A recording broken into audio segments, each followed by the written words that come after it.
كنتم خير أمة أخرجت للناس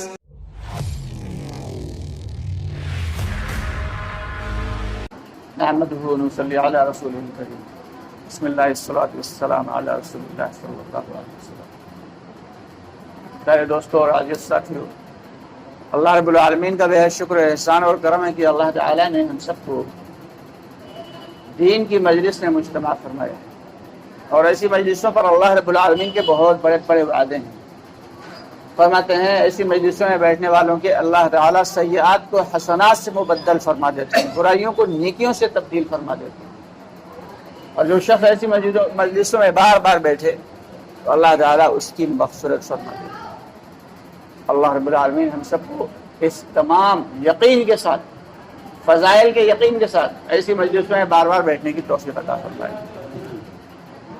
دوستو، سارا کا سارا دار و مدار جو ہے وہ ایمان کا ہے، ساری کی ساری محنت کا ہے کی ہے، ایمان کی ہے۔ لوگوں کے گھروں پہ جانا، خوشامد کرنا، لوگوں کے دروازے بجانا، ان کی داڑھیوں میں ٹوڑیوں میں ہاتھ ڈالنا، کس بات کی؟ اسی بات کی کوشش ہے کیسے اللہ کے بندے اللہ سے جڑ جائیں، کیسے اللہ کے بندے، اللہ کے روٹھے ہوئے بندے اللہ سے جڑ جائیں۔ حضرت ہارون رشید رحمۃ اللہ علیہ بہت بڑے خلیفہ ہیں، نکل رہے ہیں، ایک علاقے سے گزرے، بازار سے گزر رہے ہیں، دیکھیں کہ ایک انہی کے زمانے کے بہت بڑے بزرگ بہلول دانا جو مجنون تھے، لوگ انہیں مجنون کے لقب سے بلایا کرتے تھے، بہلول دانا بیٹھے ہوئے ہیں اور بے تحاشا زار و قطار ہو رہے ہیں۔ تو حضرت ہارون رشید رحمۃ اللہ علیہ نے کہا کہ بھائی اے بہلول، تم کیوں رو رہے ہو؟ کیا وجہ پیش آ گئی؟ کیا پریشانی ہو گئی تمہیں؟ تو بہلول کہنے لگے کہ میں بندوں کا اللہ سے میل کرانا چاہ رہا ہوں، اللہ تو راضی ہو رہا ہے، بندے نہیں راضی ہو رہے ہیں۔ تھوڑے دن گزرے کہ دیکھیں کیا ایک علاقے سے، ایک قبرستان سے گزر ہوا خلیفہ ہارون رشید، دیکھیں کہ وہاں بھی بیٹھے ہوئے ہیں بہلول دانا اور وہاں بھی رو رہے ہیں، بے تحاشا رو رہے ہیں۔ اس دن تم وہاں بازار میں رو رہے تھے، آج تم یہاں رو رہے، آج یہاں کیوں رو رہے ہو بھائی؟ کہنے لگے میں بندوں کا اللہ سے میل کرانا چاہ رہا ہوں، اللہ تو راضی ہو رہا، بندے تو راضی ہو رہے ہیں، لیکن اب اللہ راضی نہیں ہو رہا ہے۔ یعنی جب تک زندگی ہے تب تک اللہ معاف کرنے کے لیے تیار ہے، لیکن ہم معافی مانگنے کے لیے تیار نہیں۔ جب موت آ گئی تب سارا اعمال نامہ بند۔ اب کیا ہے؟ اب تو بندے چاہ رہے ہیں کہ اللہ سے میل ہو جائے، لیکن اب اللہ تیار نہیں۔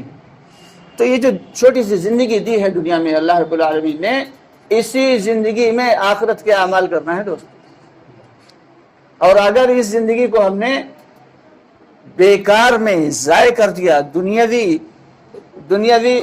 لعنتوں میں گزار دیا، تو پھر یہ سمجھیں کہ پھر وہ آخرت کی زندگی وہ کیسی ہوگی، یہ اللہ جانے اور بندہ جانے۔ ہاں، اللہ کو اختیار ہے، اللہ چاہے تو گنہگار سے گنہگار شخص کو بھی معاف کر سکتے ہیں۔ حدیث کا مفہوم ہے کہ بندہ زمین سے لے کے آسمان تک اگر گناہوں سے بھر دے، ایک مرتبہ سچے دل سے توبہ کر لے، سچے دل سے اللہ سے توبہ کر لے، تو اللہ رب العالمین کو اختیار ہے کہ وہ معاف کر دیں گے، اور اللہ کو کوئی روکنے والا نہیں ہے۔ تو دوستو، یہ جو محنتیں ہیں، یہ جو کوششیں ہیں، چاہا ان کوششوں سے یہی جا رہا ہے کہ وہ ہمارے بھائی جو اللہ کے گھروں سے روٹھے ہوئے ہیں، جو اللہ کے گھروں کو نہیں آتے، وہ اللہ کے گھر میں آنے والے بن جائیں۔ وہ لوگ جو اللہ سے ناراض ہیں، وہ اللہ کو راضی کرنے والے بن جائیں۔ تو دوستو، اسی بات کی محنتیں ہیں، اسی بات کی کوششیں ہیں، کندھے پہ بستر ڈال کے گھومنا، یہ چٹائیوں پہ سونا، یہ کچا پکا کھانا، اور اپنے گھروں کی عیش و آرام کو چھوڑنا۔ صحابہ کرام نے تو پوری پوری زندگیاں لگا دی، صحابہ کرام نے تو سارے مال لگا دیے، سارے اثاثے لگا دیے۔ صحابہ کرام نے دوستو اپنی صلاحیتوں کو لگایا ہی نہیں بلکہ جھونک دیا۔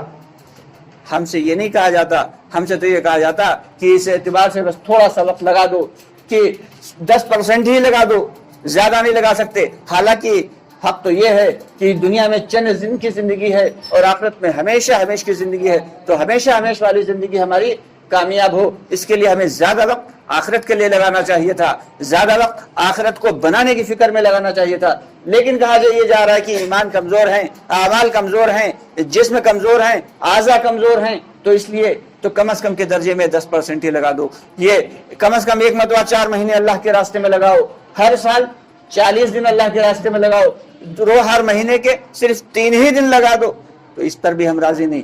تو یہاں پہ اگر ہم راضی نہیں تو پھر جب قبرستان میں ہوں گے تو کیا ہوئے گا؟ پھر اللہ راضی نہیں ہوگا۔ تو دوستو اسی بات کی فکر دے کے یہاں پہ بیٹھا جاتا ہے، تو واعظ و تقریر کرنا تو علماء کرام کا کام ہے، ہمارا آپ کا کام تو مذاکرہ کرنا ہے کہ کیسے ہماری زندگی میں دین آ جائے، اور کیسے ہم ہماری محنت سے، ہماری کوشش سے ہمارے روٹھے ہوئے بھائی وہ بھی اللہ کے گھروں میں آنے والے بن جائیں، اللہ کے راستوں میں نکل کر دین کو سیکھنے والے بن جائیں، اللہ کے گھروں کو آباد کرنے والے بن جائیں۔ تو اس کے لیے باقاعدگی سے محنت ہوتی، کوشش ہوتی ہے۔